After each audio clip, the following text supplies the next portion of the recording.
E tem a história do Gustavo Franco, que foi conversar com o Mário Covas, que tinha como proposta um choque de capitalismo. E o Poder chegou a conversar com a equipe do Collor. Eu queria que você explicasse um pouco essa situação e dizer que até eu quero saber, Fiuza, por que essas pessoas que tiveram acesso a todo esse conteúdo, por que elas tiveram medo de, naquele momento, em 89, antes do Itamar entrar, por que elas não tiveram a coragem, né, ou pelo menos não tiveram a oportunidade, como você disse, da crise, né, por que elas não implementaram exatamente aquilo que foi implementado mais tarde? Exato, Marcos. É muito interessante, né, mestre, essa questão de... chamava assim de um grande empate nacional, né, porque a inflação, ela era, digamos, lucrativa para muitos setores, né? Era lucrativa para muitos setores. Então, existia um pacto velado em torno da inércia, né, daquela situação. E o que acontecia na área econômica, né? A economia, eu lembro até que na época eu estava no Globo e o Plano Real já deslanchado, a gente começou a publicar gráficos da questão fiscal do país, superávit, etc., não sei o quê. E o pessoal do Departamento de Arte ficava confuso, porque dizia assim, não, isso não é da economia. Eu falava assim, não, isso é da política, né? Porque a política era isso, aquele rame-rame de não sei o quê, do partido, do conchavo, não sei o quê lá. E a economia era aquela coisa lá dos técnicos, dos especialistas. E quem perdia com isso era o país.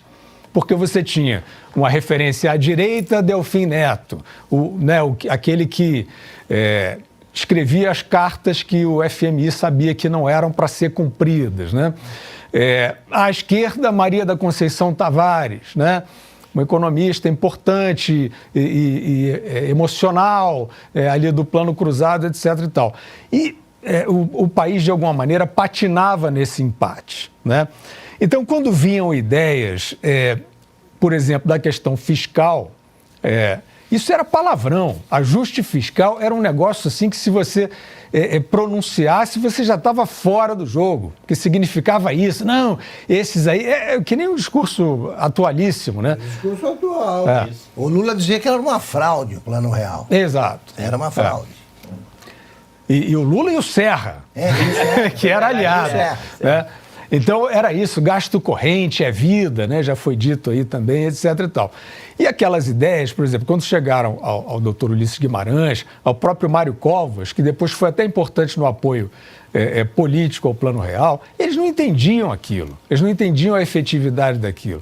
E aí foi preciso um jogo de cintura, até uma esperteza propagandística para se tirar certas palavras que eram antipáticas e colocar novas do tipo responsabilidade fiscal. Então, assim, nós estamos falando de responsabilidade fiscal, né, em vez de ajuste fiscal. Responsabilidade já é uma coisa positiva, que todo mundo acha que tem que ter, etc. e tal. Vejam a história. O PT tentou enterrar também. Tentou enterrar também. E mais, né, Augusto? Estava falando do Banco Central no início aqui, né? Esse discurso perigosíssimo, não, o Banco Central, a taxa de juros é porque eles não têm sensibilidade para os pobres, sensibilidade social.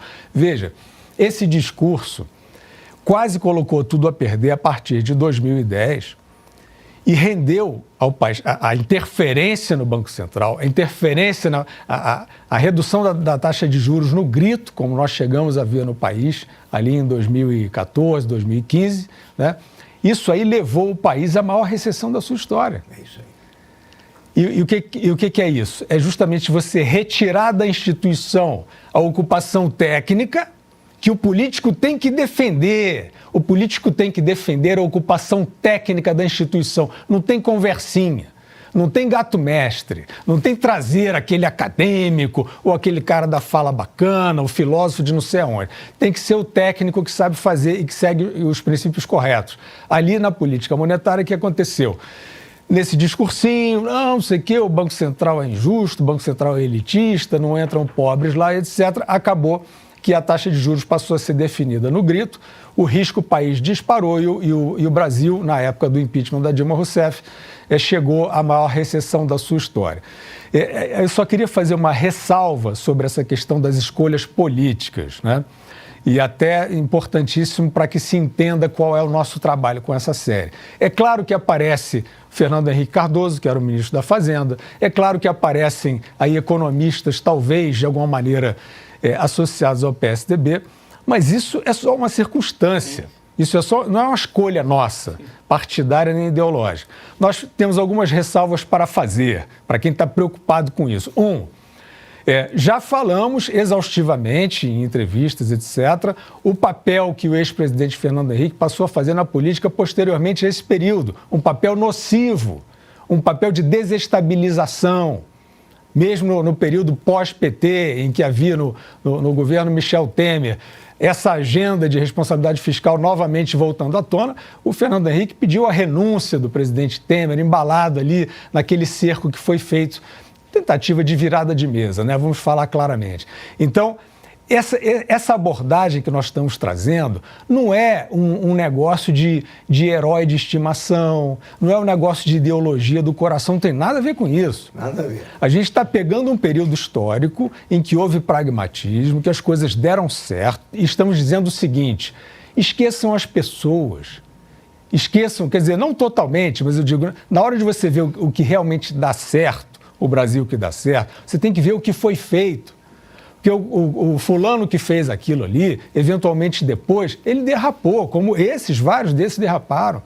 Já falei na última eleição, a maioria dos autores do Plano Real se posicionou contra o seu próprio legado. Então a gente não está fazendo aqui um tucanismo, né?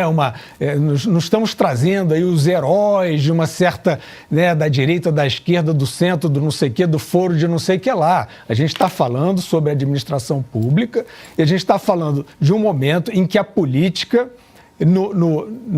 com P minúsculo, aquela política que é fisiológica, que é populista e que é demagógica, ela foi sobrepujada pelo mérito, ela foi sobrepujada pela técnica. E isso é o que nós estamos trazendo para olhar o Brasil de hoje, para olhar o Brasil de amanhã. Então, assim, é muito fácil você identificar esse tipo de interferência, esse tipo de aparelhamento, evidentemente dá sempre errado, e é um pouco isso que nós estamos trazendo agora.